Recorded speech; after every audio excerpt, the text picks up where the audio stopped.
Ladies and gentlemen, good day and welcome to the Laurus Labs Limited Q4 and full year FY23 earnings conference call hosted by Antique Stock Broking Limited. As a reminder, all participant lines will be in the listen-only mode. There will be an opportunity for you to ask questions after the presentation concludes. Should you need assistance during the conference, please signal an operator by pressing star then 0 on your touchtone phone. Please note that this conference is being recorded. I now hand the conference over to Mr. Monish Shah from Antique Stock Broking. Thank you, and over to you, sir. Thank you, Darwin. Good evening, everyone, and welcome to Laurus Labs 4Q FY23 results conference call. We thank the management for giving us the opportunity to host this call. Today we have with us Dr. Satyanarayana Chava, founder and CEO, and Mr. V.V. Ravi Kumar, executive director and CFO. I will now hand the call over to Dr. Satya for his opening remarks. Thank you, and over to you, sir. Thank you, Monish. Thank you all of investors joining us for our Q4 and full year FY23 results conference call. We are pleased to have this opportunity to update you on our progress and answer your questions. FY23 has been a year of significant achievements and meaningful progress for Laurus Labs in light of a challenging environment globally. Our R&D driven manufacturing strategy across our key growth pillars did very well. And I'm glad that our team has delivered on several scientific and operational milestones. We are on track with our diversification roadmap and executing on opportunities ahead of us today, and at the same time focusing on what matters for the long term. Some of these initiatives have started giving results, especially in our CMO and CDMO business. We made significant progress in FY23, advancing our scientific capability in offering several key technologies to global customers, including access to technologies like continuous flow chemistry at lab and commercial scale, biocatalysis, continuous chromatography, enzyme development and manufacturing, precision fermentation, just to name a few. We secured an important breakthrough with a major big pharma with record delivery of a large purchase order. We have several pipeline projects from big and medium-sized discovery companies. Revenue from animal health products expected from second half of FY24. We also made important internal success with broadening pipeline products, collaborations, process efficiencies, innovative drug product platforms, in new sterile lab, and qualified new capacities for commercial APIs and intermediate production. We are confident in the underlying demand for our portfolio and making efficient use of strongly linked technology platforms, customer centricity, and manufacturing excellence to seize new business opportunities and widening our target markets across human health, animal health, agrochemicals, and consumer health. We wanted to provide you an update on our strategic collaboration with cell and gene therapy platform company, ImmunoAct. They are making very good progress, and our investment have supported establishing a state-of-the-art GMP CAR-T cell therapy facility in Mumbai. They have also initiated a phase 2 for HCAR-19 in lymphoma and leukemia post positive phase 1 data. We'll continue following our disciplined approach to investments in disruptive technologies, and we will act when scientific opportunity and value align together. We have remained focused on the long-term growth and success by delivering on existing capex projects. Throughout FY23, we invested heavily into strategic growth objectives. We have increased our API drug substance capacities by 30% during FY23. And these capacities are in various stages of ramp-up for commercial production. Our CDMO investment is also to capture high-value opportunity. It's progressing very well. We are entering FY24 with greater confidence that we are creating a sustainable engine that will bring greater business resilience and generate long-term sustainable value to our stakeholders. Moving on to our financial results. Despite the challenges in the business environment, the company achieved strong growth in revenues by 22% to 6,041 crores and an EBITDA of close to 1,600 crores, 1,594 precisely, delivering a margin of 26%. The growth we experienced in FY23 reflects fundamental strength of our key growth pillars, CDMO, generics, other than antiretrovirals. This strong growth was after taking into account unexpected and severe pricing-led impact in ARV formulations as well as APIs. We believe these begin to stabilize, and our Q4 results was challenging, driven by completion of material purchase order supplies last quarter and higher upfront costs on growth projects. We reported 1,381 crores in revenues, representing a 4% revenue decline. If you look at from FY18 to 23 overall, we had a strong cumulative performance. We delivered diversified business growth, strong double-digit sales growth of 25% CAGR, and EBITDA margin improved by over 500 basis points. In the period FY18 to 23, share of non-ARV business improved from 27% to 60%. That was a big achievement for us. Going into detailed performance update, I would like to share key updates on our formulation business. In line with the expectation of formulation division continued to recover sequentially and reported overall revenues of 1,140 crores for full year. But it declined almost 40% versus FY22. The year sales was impacted mainly due to severe price fall and soft demand of ARV formulations. We remain intensely focused to stabilize ARV business throughout FY24 and beyond, while navigating pricing headwinds created by the competition. We have successfully implemented several measures around expansive portfolio and cost improvements. We believe these measures will sufficiently ensure our market readiness and confidence of sustaining our leadership in first-line ARV treatment, both in APIs as well as formulations. Coming to the developed market, we continue to perform well across our portfolio despite higher competitive intensity. During FY23, we filed 13 dossiers in the developed markets, 6 in US, 4 in Europe, and 3 in Canada. In US, we continue to get good market share on select products and also increasing volumes for our recently launched products. During the Q4, we filed 1 ANDA, taking the total filing to 6 for FY23. Cumulatively, we have 37 ANDAs. Of this, we have a total 14 final approvals and 12 tentative approvals. We continue to have a diverse portfolio of products, including 505(b)(2)(1) and ARVs, cardiovascular, CNS, and GI products. In Canada, we filed 1 product during Q4, taking the total of 20 filings. Of those, we got 13 approvals and 9 were launched, and we expect to launch 3 more during FY24.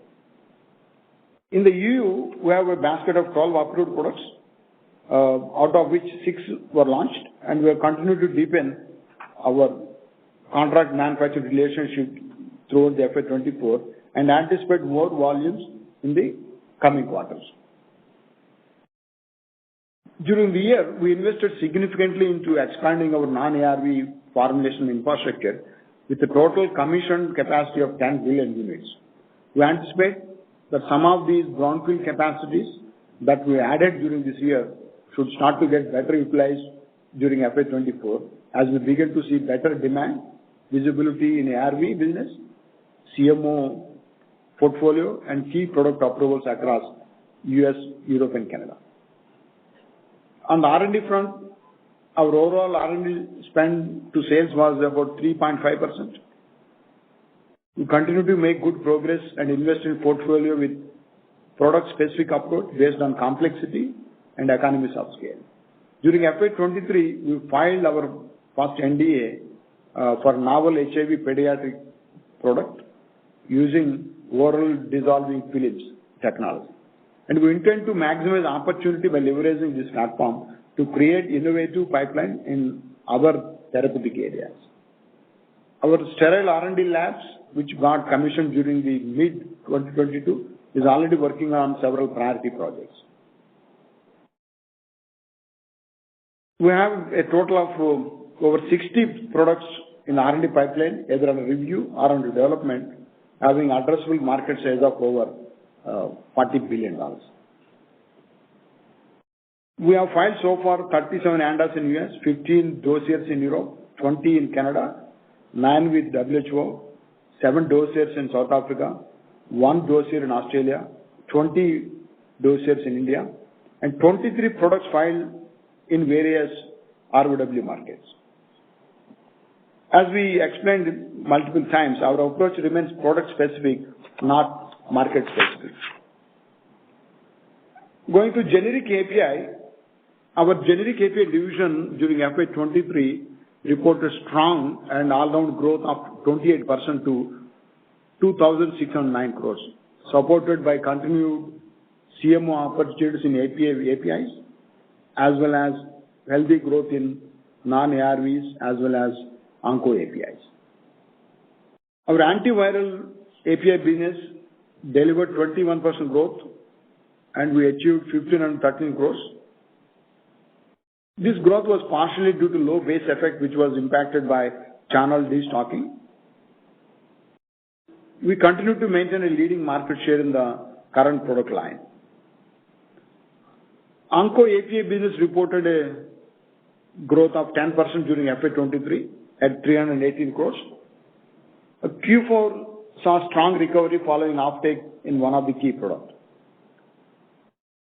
As all our stakeholders are aware, Laurus Labs has one of the largest high-potent API capacities in India, and our aim to strengthen this further by partnering with the global companies. Non-ARV, non-onco business also did very well, which includes cardiovascular, diabetes, and asthma products. We have seen steady ramp-up of these products for the quarter and full year FY23. During Q4, this segment reported 230 crore sales, growing about 38% year-on-year. While FY23, the growth is robust at more than 50%, supported by continued ramp-up in new contract supplies. In Q4, we filed 2 DMFs. In the full year, we filed 6 DMFs. All are in non-ARV category. With this, total number of DMFs filed to date is 79. We also are working with few more generic customers for CMO opportunities, and some of them are in very advanced stage of implementation.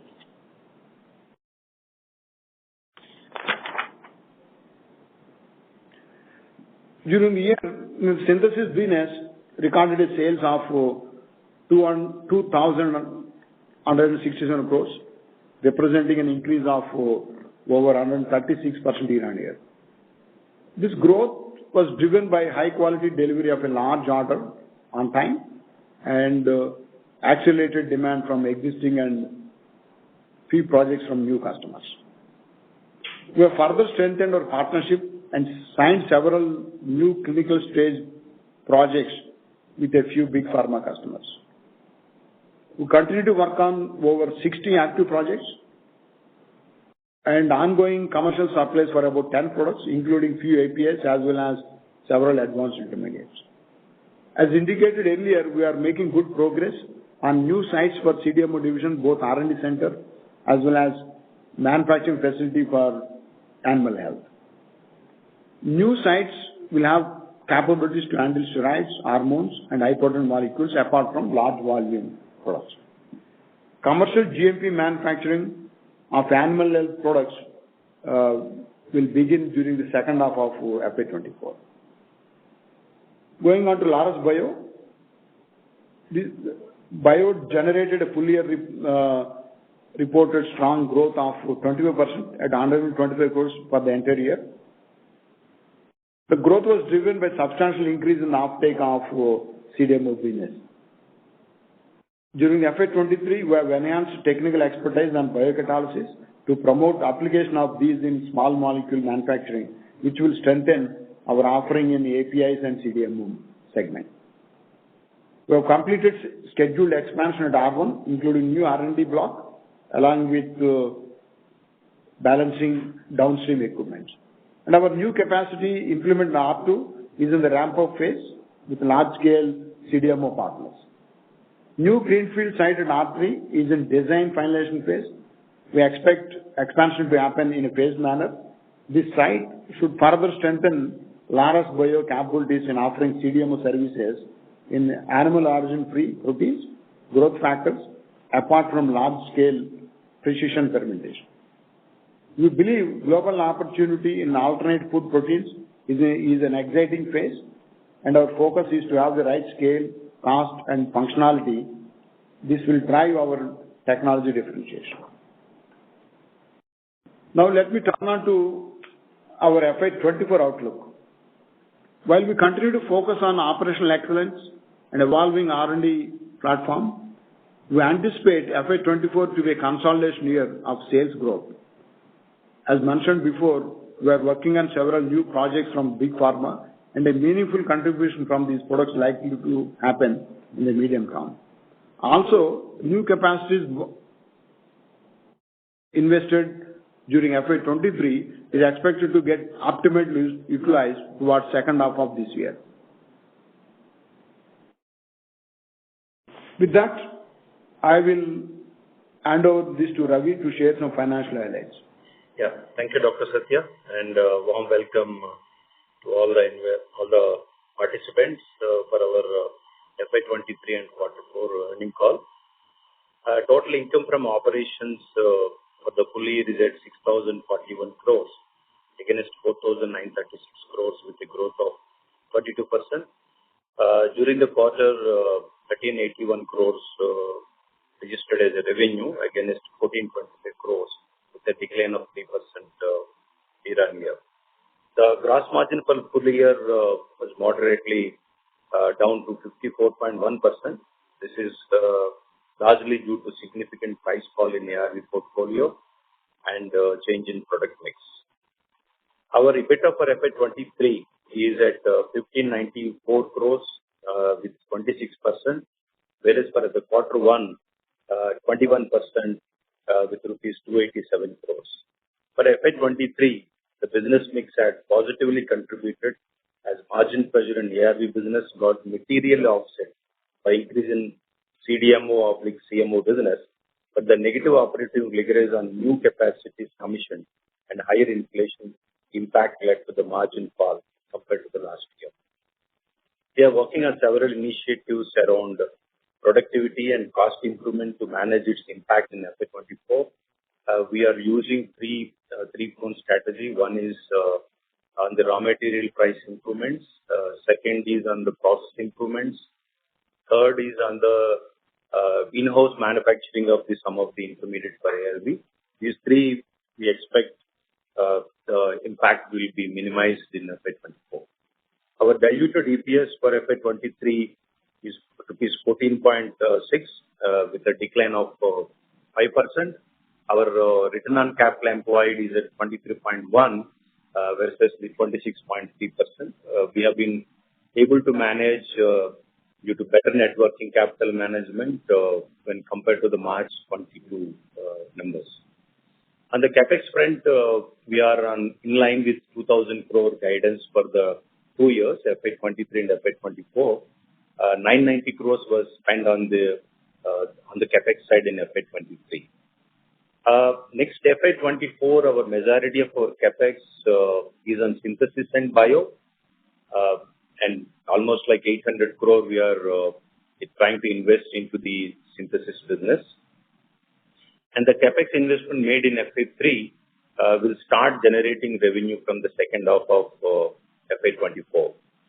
With this, I would request the moderator to open lines for the Q&A. Thank you. Thank you very much. We will now begin the question and answer session. Anyone who wishes to ask a question may press star and 1 on their touchtone telephone. If you wish to remove yourself from the question queue, you may press star and 2. Participants are requested to use handsets while asking a question. Ladies and gentlemen, we will wait for a moment while the question queue assembles.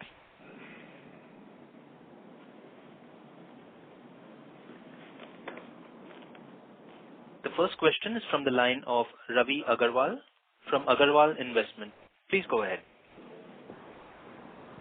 Hello. Am I audible, sir? Yes. Go ahead. Yes, sir. Namaste. Sir, my question is, what type of growth you see India as a key supplier of API or intermediates when we consider energy crisis in Europe due to war situation or any other region? Whether due to energy crisis in Europe, many plants are cut off for API and it will be create an opportunity for company like Laurus in India? The energy crisis in Europe will definitely make cost of manufacturing higher. And if you look at the opportunities for companies like Laurus Labs will be in intermediates and APIs, not in the large volume products like specialty chemicals and other performance chemicals. For that opportunity to be captured, people need to have capacities. If you look at Laurus Labs invested almost 1,000 crores in the last year to seize such kind of opportunities. If you go to companies who wanted to look for contract manufacturing, if some company says, please give me contract and I will put up capacities, and it will take 15 to 18 months to set up capacities. So Laurus is well positioned to take such advantage, and we are seeing some opportunities like that what you have mentioned, Ravi. Okay, sir. Sir, one more question. What type of competencies in CDMO we have when we compare our company with Lonza or Samsung Biologics or Voxi or Syngene? Because I have heard from Samsung Biologics that they are opening the 5th plant for biomanufacturing. So what type of competency we have as we compare to other companies? We are not into recombinant or bio CMO right now. So our Laurus Bio is not into therapeutic proteins. Our Laurus Bio is into enzyme manufacturing, is into food protein manufacturing, not into therapeutic protein manufacturing as yet. So we are not offering recombinant MABs for therapeutic use as of now. Okay, sir. Sir, what type of businesses are included in... We request you to please rejoin the queue. Okay, sir. Okay, thank you, sir. Thank you. The next question is from the line of Madhav Marda from Fidelity International. Please go ahead. Yeah, good evening. Thank you so much for your time. I just wanted to understand a couple of things. Firstly, you've been mentioning about, we're front-ending some costs because we're adding new capacity. Could you quantify broadly how much is this upfront cost which is not yielding revenue at this point? We can give you how much capacity is not utilized, but we will not give you how much cost we are absorbing. But one standard principle what we followed since the inception, the pre-operative cost of any capacity which is coming online until commercialization is expensed. Not even a single dollar is capitalized. Currently, for example, Q4, we have utilized our capacities between 55 and 60%. So a lot of spare capacity is available right now for us to seize any opportunities. Okay. And our plants can potentially run at 100%, or is the peak utilization like 85%? How does it work in our industry? It's about 85%. 85%. Okay. Yeah. And then just the second question which I had was, if you could just talk about the opportunities that we are seeing from, like you mentioned just in the previous question about opportunities coming from Europe. We won the animal health contract which starts in second half. Is there any more such contracts which could potentially win in the next 1 year? Just wanted to understand your thought process if you could give us that. See, we have several programs in phase 2, phase 3, but we don't know how many of those will advance into commercial.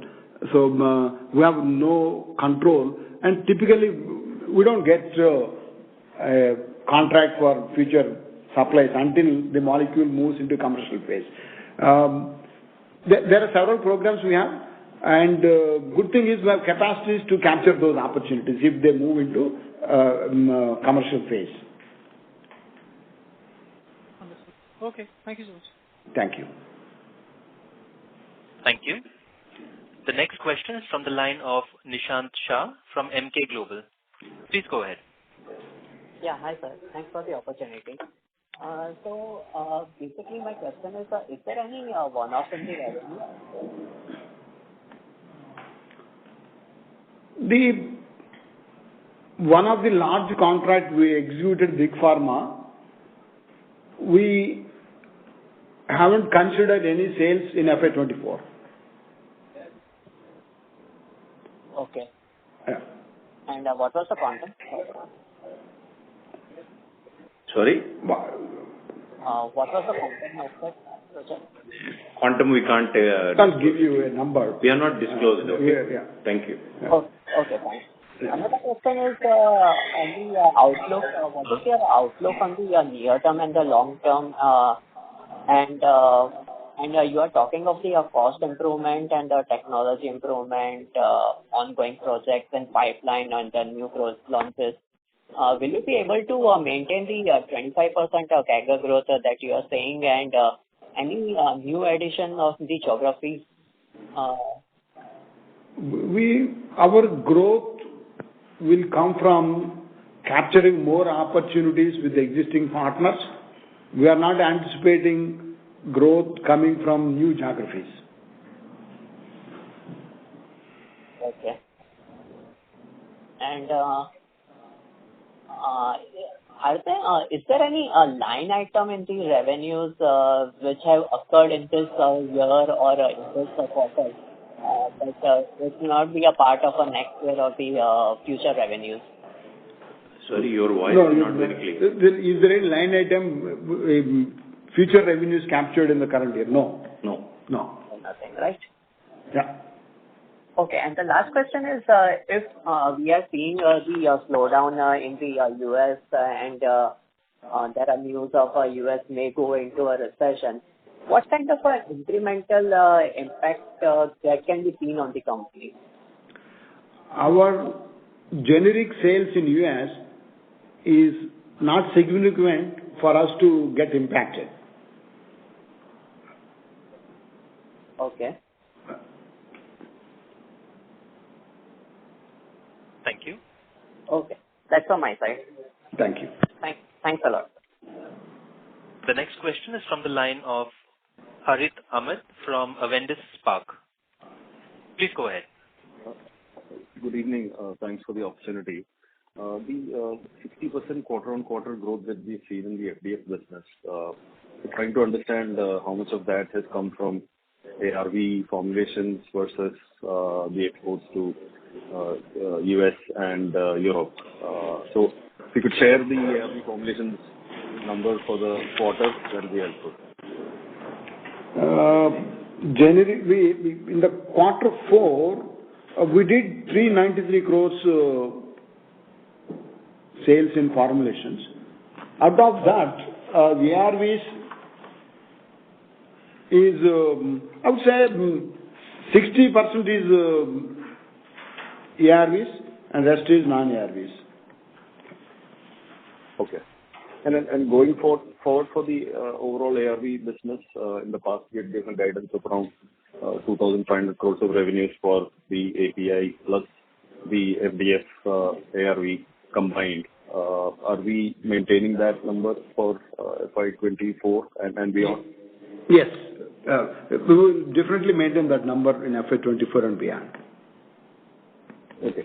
And then in the presentation, you mentioned that you completed supplies under the last purchase order in December 22. While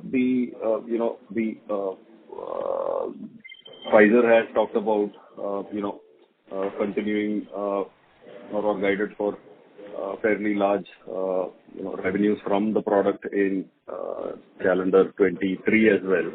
So, can we expect further orders under this partnership, in future? We don't know, and we have no knowledge on that, how things will move. Yeah. Okay. Last one, with your permission. Yeah, please. LSPL Unit 3 and Unit 4, how should we think about the timelines for commissioning of those two capacities? See, LSPL 2 will be for animal health. That will go into commercial production in second half of FY24. And LSPL 4 is for agrochemical, that we already have a pilot plant for registration batches.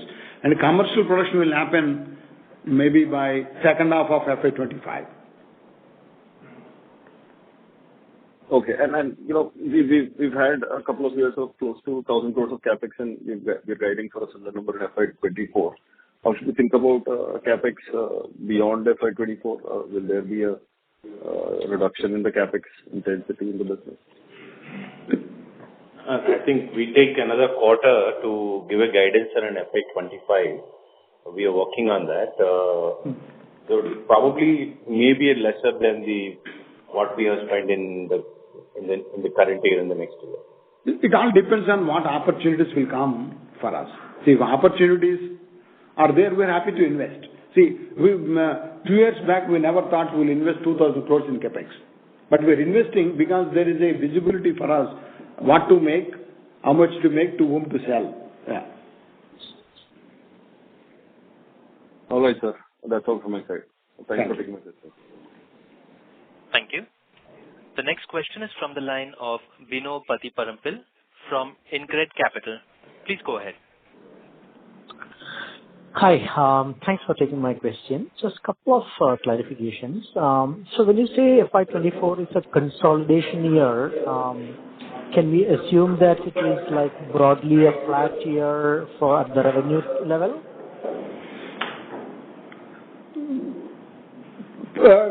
I think you can think that way because we were saying flat year, despite not having that large contract in FY24, we still maintain our growth slightly over FY23. It's a big achievement.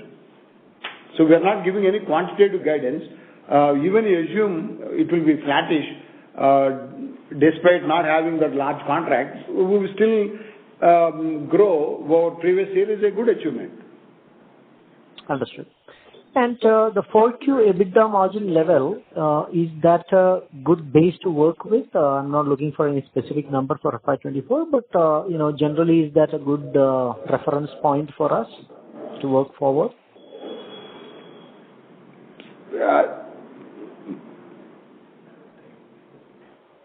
So I think we will get back to you at appropriate time about how. So maybe our Q1 and Q2 results will give you some guidance which direction we are going in the margin. But we can assure you our EBITDA margin will not go below 20. Yeah, 21. What we say. So, yeah. Understood. Great. And I see that you have adopted the new policy for tax. So what would be your reported tax rate for FY24 onwards? 25.17. We are moving to new regime. Okay, so it will be 25. Yeah. Okay, great. Thank you. I'll join back with you.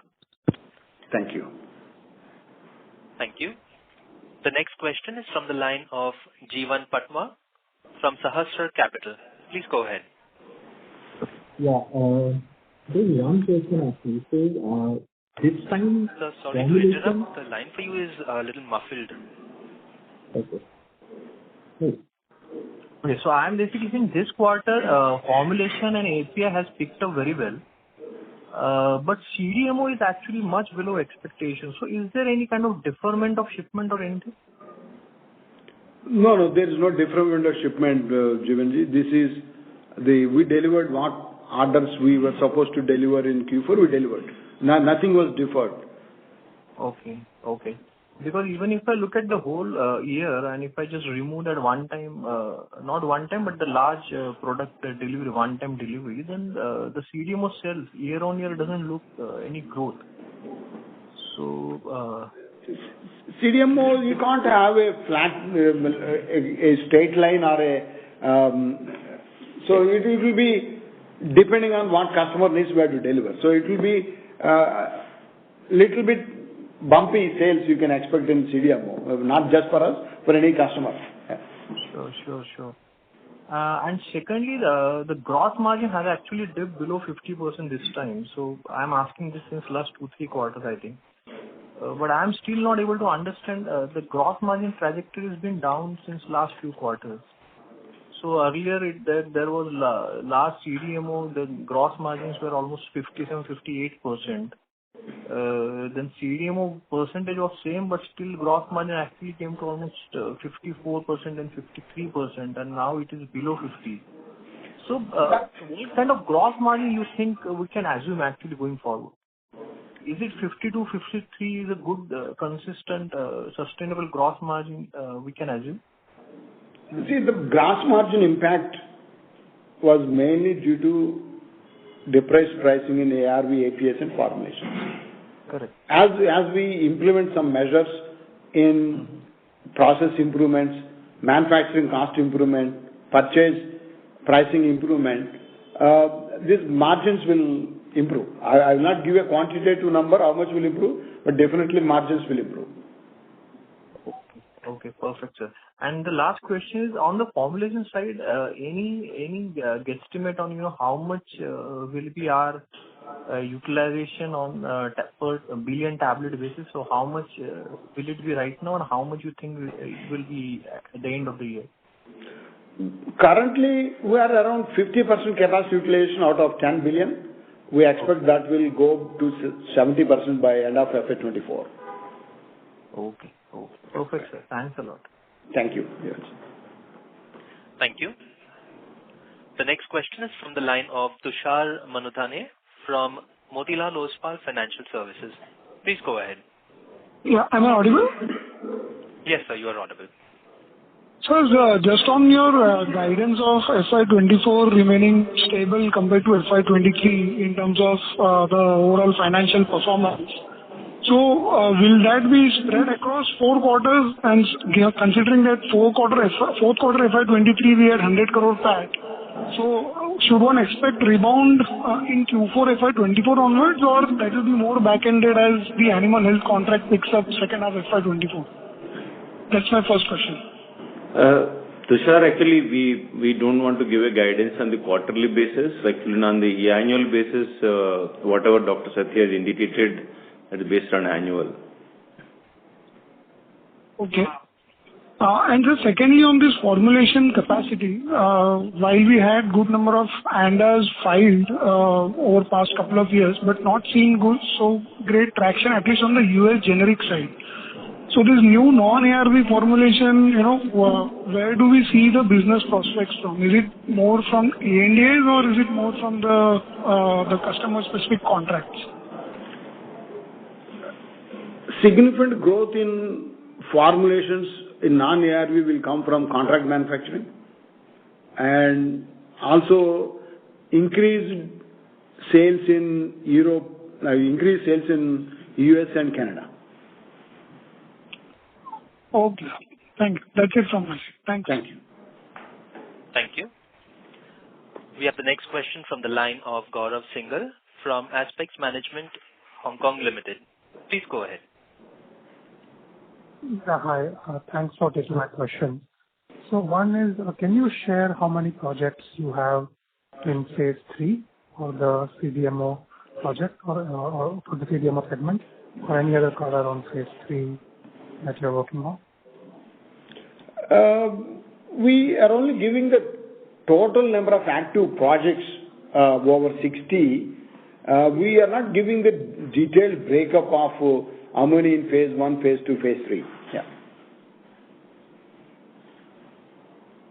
Okay, no worries. And then secondly, on the deck, on the slide that you have for FY24 outlook, you mentioned that one of the negative factors is lower prices for ARV, API, and FDF.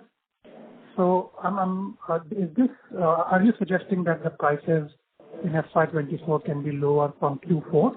Because my impression was that ARV, API prices, for example, already stabilized, and also on the FDF we got this global fund contract, where the price is kind of known.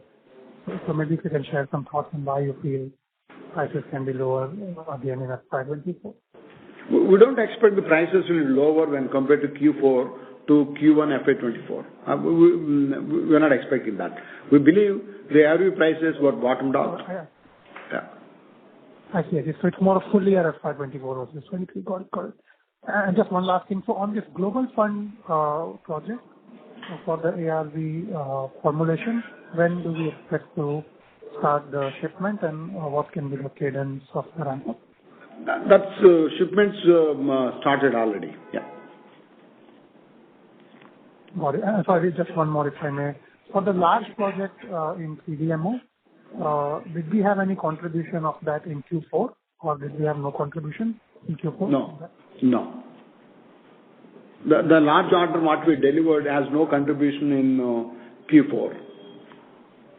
Got it. That's very helpful. Thank you. Thank you. The next question is from the line of Bharat from Quest for Value Capitals. Please go ahead. Hello. Hi, sir. This is Bharat from Kottagudam. Hope you're doing good.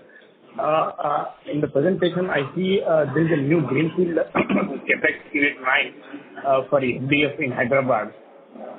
May I know for how much billion tablet capacity is that?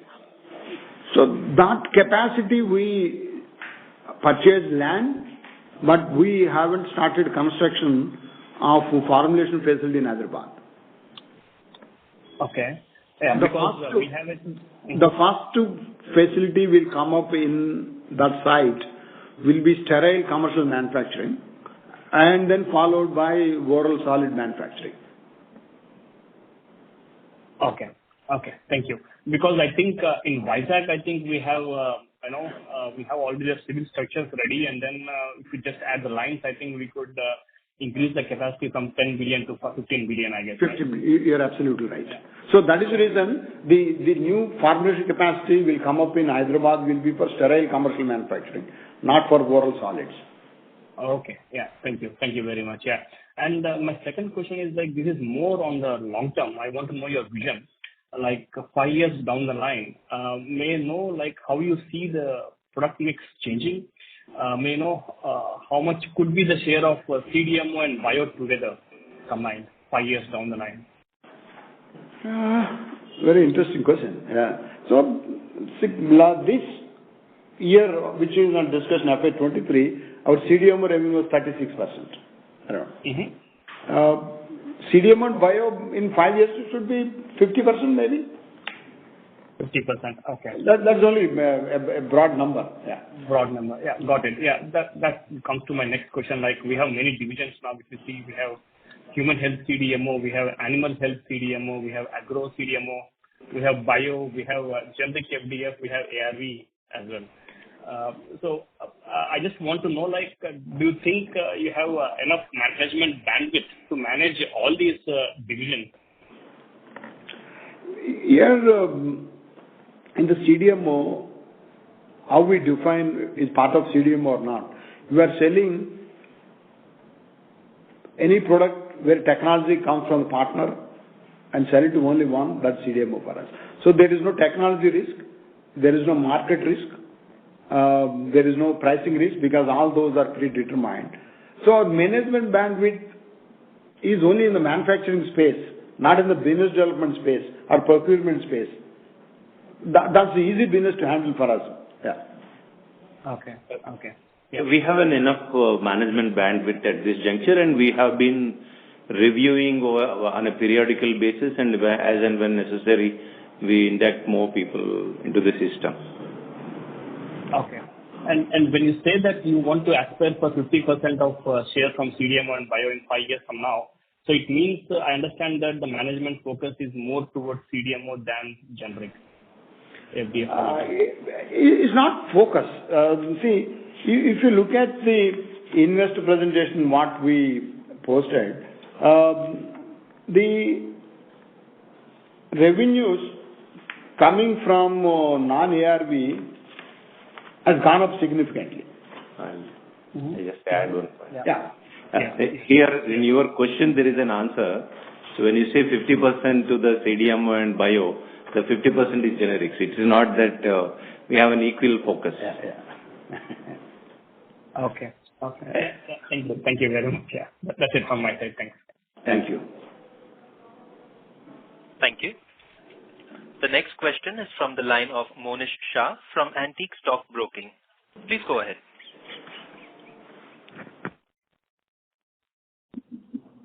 Actually, my questions are answered. Thank you.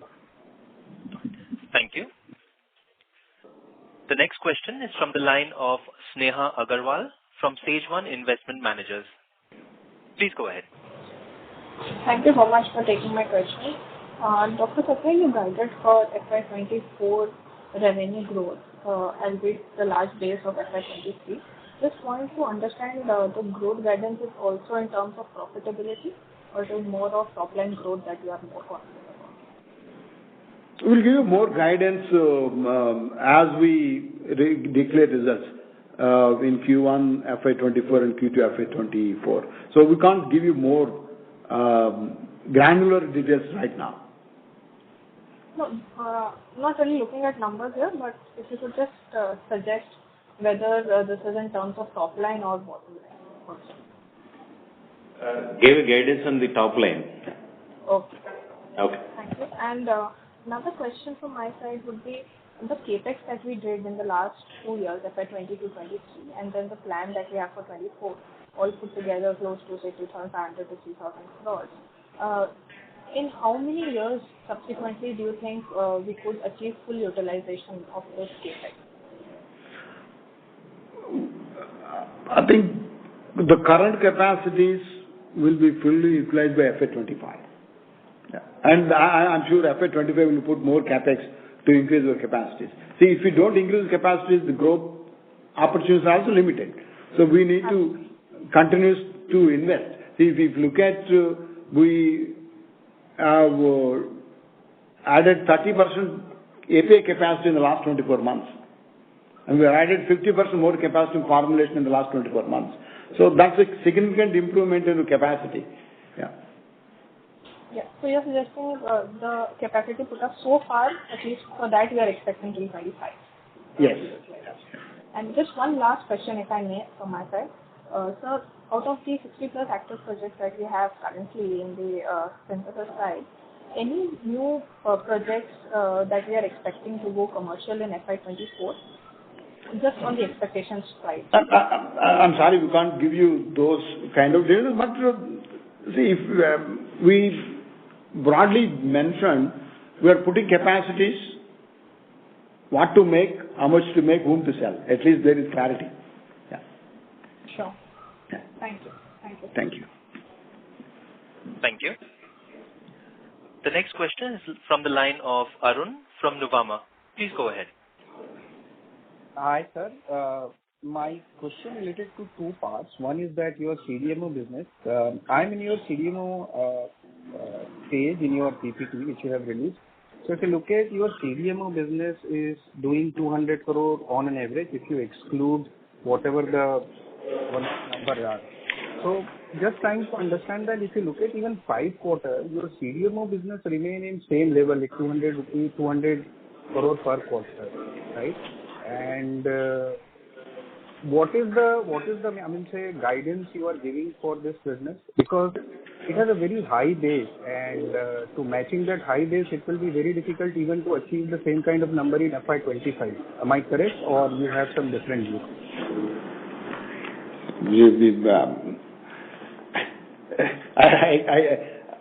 I can't comment on your views. Your views we appreciate. What we feel, since we are investing to capture opportunities CDMO, we see opportunities to grow. If we remain at 200, 250 crores per quarter, and there is no need for us to invest. No, but you need to look at how on a year-on-year it has grown, right? So it was 500 crore a couple of years back. it moved from 500 to 900 crore. 900 crore, the only one, I can say one point of view is, we always say that one off, but the kind of mileage we get from the execution of the contract, we will not give any credit. So, see, as we are indicating repeatedly for last 4 to 6 quarters, we are bullish on CDMO. We still bullish on CDMO. We can't give more specifics to this, but maybe over a period of time you can see the numbers. So, sir, you said that we are investing and therefore we are very confident that what I can gauge from your words, right? We are investing. If the number will be remain 200 crore, then we should not have been investing. But if you look at your investment in last 2 years, you have almost invested like 3,500 crore. And I presume that most of the business has gone to CDMO. If I do any kind of calculation, and if you are utilizing in 50-60%, it is not even matching your one-time asset to turnover. If I exclude your one-off number. Anyway, we can discuss it offline if you. Sure, but I just give a glance and then we can discuss offline any point of time, Arun. If you look at the 2,000 crore investment, we never said it was invested for CDMO business. What we are saying is we are going to invest 800 crore into the CDMO business in FY24, and those kind of results you will see in the next FY25 onwards. So we can discuss further on this if you have any clarification or offline. Thank you. Second question is related to guidance, sir. If you look at your 5-quarter guidance, right, just 2-3 quarters you toned down your guidance, right, that you will not be able to achieve $1 billion. I can understand that there are a lot of uncertainty in business, right? But this is humble suggestion that when you guide something, right, you should have some kind of margin of safety for that, right? Again, if you look at this year, whatever I can infer from your words, you are saying that in FY24 you will be probably a flat, right? If you do any kind of calculation, even you said that your FDA business, which is that fixed, say your generic business in US will not see any kind of competitive pressure.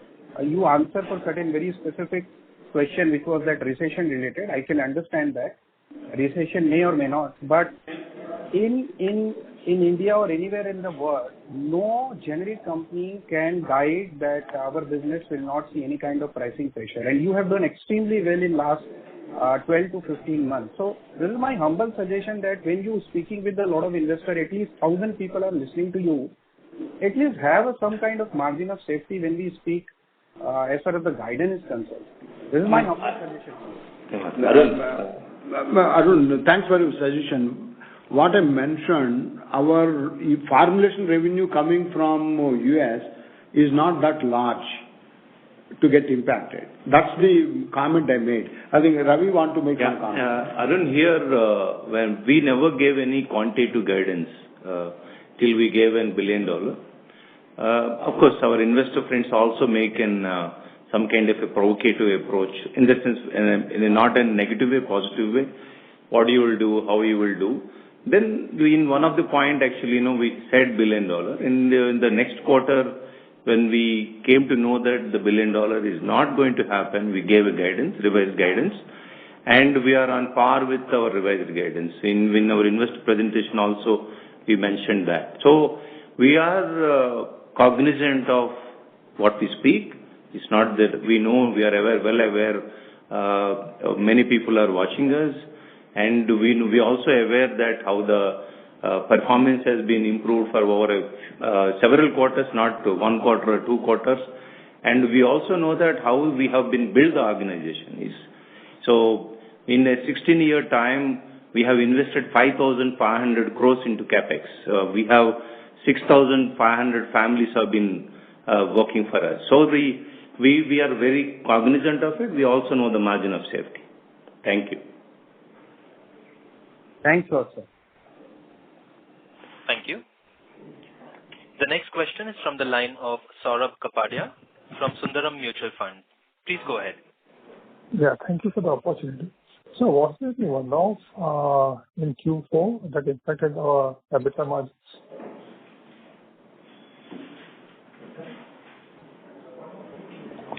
There's nothing in Q4. No one.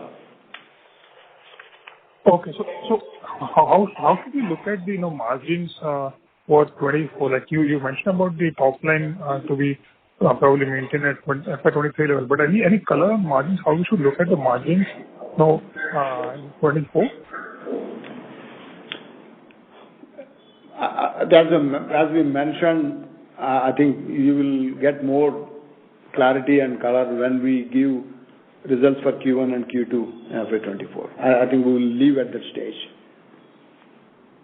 Okay. Okay. Yeah. Thank you. Thank you. The next question is from the line of Yasser Lakdawala from M3 Investment Private Limited. Please go ahead.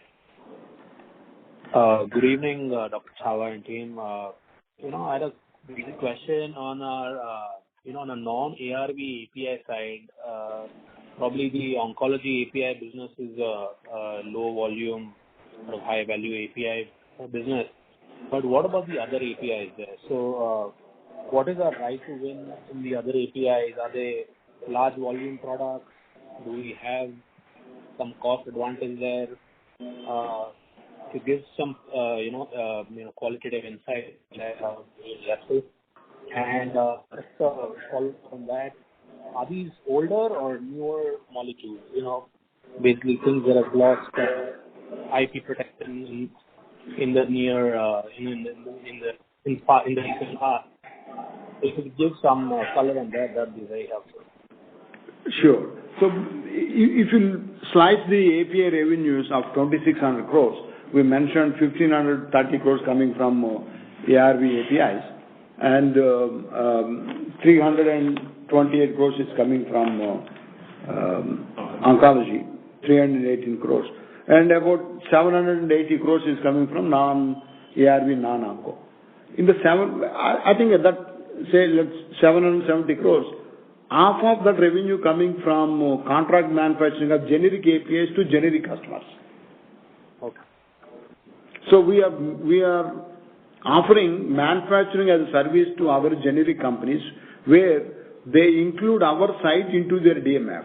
So technology is theirs, DMF is theirs, and we make with a defined margin. At least it's a good business because we know the raw material cost. Our partner also knows the raw material cost. We are not changing process. Most likely we are not changing the batch sizes also. We create capacities for them. So we are giving our manufacturing facility kind of a toll manufacturing for them. That's about half of the business. Rest is again medium to large volume products. We are not doing small volume products there. Most of those products are well-established generic molecules. We are not trying to get into day 181 or P4 markets there. They are well-established markets. Okay, thank you, Dr. Chava. Also on the formulation side, I saw that we have a few sort of para-profilings and FTFs. So just a sort of a long-term question, and just to understand this better, we have a CDMO business which is dealing with big pharma and biotech. On the one side, we are doing IP protected work for them, and on the other side, we are having these paraphores and F2S. So how do you feel that you can run these two businesses independently? Is there any sort of case of conflict of interest, or if you could just help us understand how this, what is your thought process here, and how do you see your customers reacting to this? That will be helpful. Thank you. That is a very pertinent question you have asked. It all depends on the customer and how we are approaching customer and IP. Typically, for the class of compounds we work, we don't want to work in generics. And more often, right now, we are not working on any P4 opportunities with the partners with we are working. So we don't want to have a conflict in business. So we are also very clear on our approach right now to the CDMO business. Sure. And last question here. we've had, had this one-off opportunity during COVID. Just to understand from a company level margins, how do you see, or if you could give us some color on sort of the EBITDA level profitability of our API and FDF business as compared to CDMO? Are they higher, lower than, what would be our normalized margin?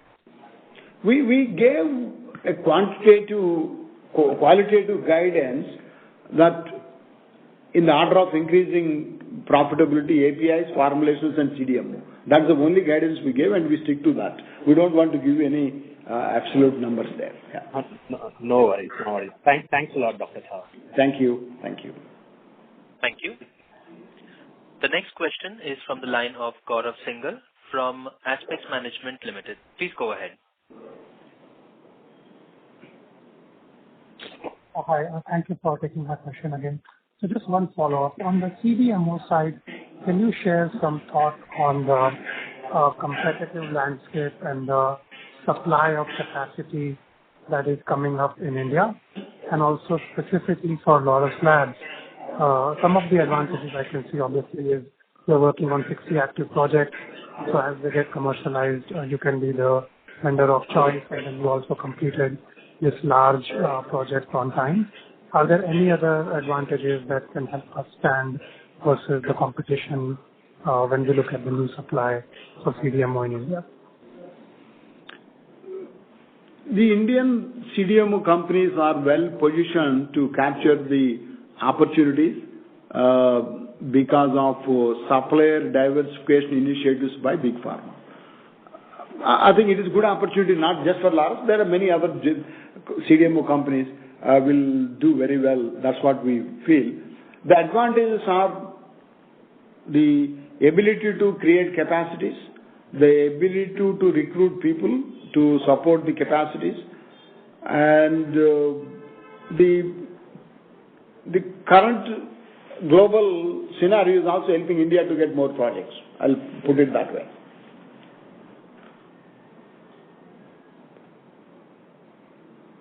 Got it. Thank you. Yeah. Thank you. The next question is from the line of Ratish Varyar from Sundaram Mutual Fund. Please go ahead. Yeah, thanks for the opportunity, sir. Congrats, over the last 2 years, our execution, etc., has been excellent. I would like to place that on board that it has been an excellent execution. So just one clarity only I wanted. One of my colleagues also asked this on margins. So no guidance, but if you see in the previous 5-6 quarters, because of one-off opportunities or specific contracts, etc., we had certain margins, right? So I just wanted to understand, as you move forward over the next 1 or 2 years, are those margins aspirational, or those are one-offs which went by and it will go by what current Q4 exit run rate is there? From that, slowly improvement is what we have to see. Just wanted some colors around that. You can give us some thoughts there. Thanks.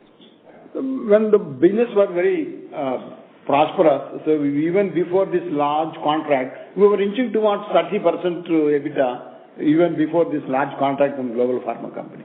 I think we'll put our efforts to improve our margins, and the change in business mix and improvement in margins of ARV business and our dependence on ARV business goes down, our margin profile should also increase. If you look at our FY18 to FY23, the numbers, we grew our ARV business by 500 crores, but non-ARV business by 4,000 crores.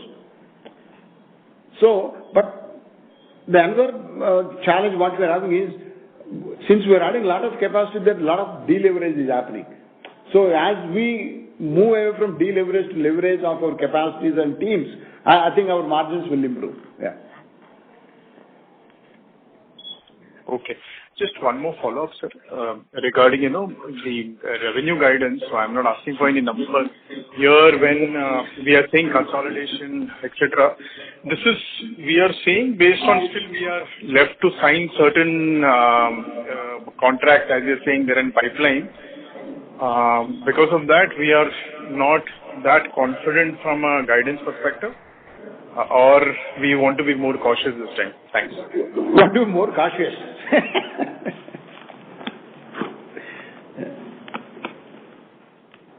Okay, I understand that. Thank you so much. Thank you. Ladies and gentlemen, we will take the last question from the line of Madhav Marda from Fidelity International. Please go ahead.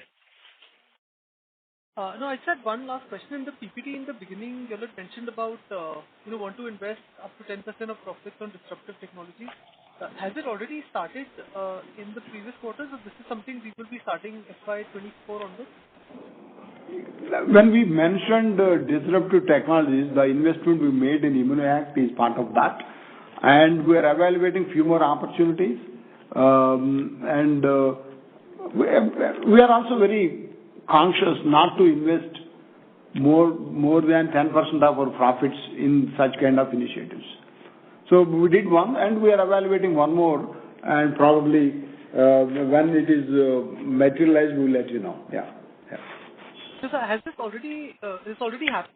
Is it for FY23 or it starts? I'm assuming it's already happened in the last few months.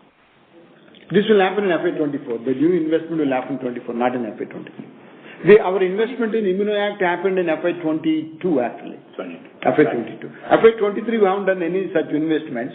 We evaluated, but we were moving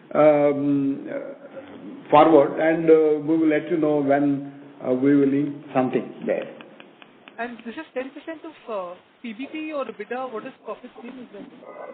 It is a very, very qualitative number. It's 10% of our profits. Yeah, PAT. Of PAT, okay. Yeah. Thank you. Thank you. Thank you. I would now like to hand the conference over to the management for closing comments. Over to you, sir. Well, thank you all stakeholders for engaging discussions. And whatever steps we do, whatever investment we do, whatever initiatives we do is for the benefit of all the stakeholders. And we wish you all the best. Yeah. Thank you. Thank you. On behalf of Antique Stock Broking, that concludes this conference. Thank you for joining us. You may now disconnect your lines.